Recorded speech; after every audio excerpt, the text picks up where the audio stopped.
तो दोस्तों आज हम जानेंगे कि आखिर नाथूराम गोडसे ने गांधी जी को क्यों मारा और नाथूराम गोडसे की गांधी जी से क्या दुश्मनी रही होगी। चलिए सुनते हैं इनकी कहानी। सुनिए गोडसे ने अदालत में क्या बयान दिया और गोडसे के बयान के 112 पन्नों की कहानी। जी हाँ दोस्तों, गोडसे ने अपने बयान को 112 पन्नों में दर्ज कराया था। पहला भाग है, गोडसे ने अदालत में कहा, महात्मा गांधी की नीतियों और उनके कार्यों की वजह से भारत के लाखों हिंदुओं की ज़िंदगी बर्बाद हो गई और भी महात्मा को यह हक नहीं है कि वह भारत के टुकड़े टुकड़े करे, लेकिन गांधी जी ने ऐसा किया, इसीलिए गोडसे ने उनकी हत्या कर दी। इनका देखिए दूसरा बयान है। गोडसे ने कहा, अगर देश के प्रति समर्पण रखना कोई पाप है तो मैं यह मानता हूँ कि मैंने यह पाप किया है और मुझे पूर्ण विश्वास है कि इंसानों के इस अदालत के बाद भी एक और अदालत है जहां मेरे इस काम को गलत नहीं समझा जाएगा, क्योंकि मैंने यह काम मानवता की रक्षा के लिए किया है। यानी इनका मतलब है कि गोडसे को कोई पछतावा नहीं था कि उन्होंने कोई गलत काम किया है और वो अपने इस काम को सही मानता था। देखिए तीसरा बयान देते हैं। गोडसे ने कहा कि महात्मा गांधी ने कभी मस्जिद में गीता पढ़ने का साहस नहीं किया, क्योंकि वह जानते थे कि मुस्लिम इस विरोध में खड़े हो जाएंगे। लेकिन हिंदू मंदिरों में उन्होंने कुरान पढ़नी शुरू कर दी थी, जिससे गोडसे को ऐसा लगा कि गांधी जी मुस्लिम तुष्टीकरण की राजनीति कर रहे हैं।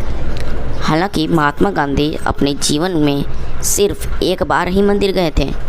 गोडसे का यह भी कहना था कि महात्मा गांधी हिंदू मुस्लिम एकता की बात करते थे, लेकिन उन्होंने हमेशा अंग्रेज़ों की बांटो और राज करो की नीति को ही आगे बढ़ाया और भारत को बांट दिया। उन्होंने यह कहा कि भारत का विभाजन करने में ब्रिटिश सरकार की मदद की। गोडसे ने अपने जवाब में यह भी कहा कि महात्मा गांधी ने विभाजन के बाद भारत सरकार पर पाकिस्तान को उसके हिस्से के 55 करोड़ रुपए देने का दबाव बनाया, लेकिन उन्होंने निर्वासित हिंदुओं के लिए सच्चे मन से कोई प्रयास नहीं की। असल में जिस समय भारत का विभाजन हुआ तब देश के सरकारी खजाने में लगभग 400 करोड़ रुपए जमा थे और यह तय हुआ कि इस खजाने में से 75 करोड़ रुपए पाकिस्तान को दिए जाएंगे और इस रुपए की पहली किस्त 20 करोड़ रुपए पाकिस्तान को भारत ने आज के वक्त ही दे दी थी। सरदार पटेल ने कहा कि जब तक पाकिस्तान कश्मीर लेने की जिद नहीं छोड़ेगा तब तक हम उनको यह 55 करोड़ रुपए नहीं देंगे, लेकिन महात्मा गांधी और पंडित जवाहरलाल नेहरू पटेल जी के खिलाफ हो गए। महात्मा गांधी ने कहा कि किसी भी कीमत पर हम यह समझौता टूटने नहीं देंगे। यानी कि महात्मा गांधी नहीं चाहते थे कि उनको 55 करोड़ न मिले, यानी महात्मा गांधी यह चाहते थे कि उनको 55 करोड़ रुपए मिले और मेरा यह वादा न टूटे।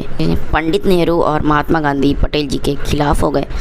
यह बात गांधी जी के हत्या के 18 दिन पहले की है, यानी कि 12 जनवरी की, और गांधी जी उस वक्त हिंदू मुस्लिम एकता के लिए अनशन भी कर रहे थे और बाद में पंडित नेहरू और पटेल जी को 55 करोड़ रुपए की यह बात माननी पड़ी।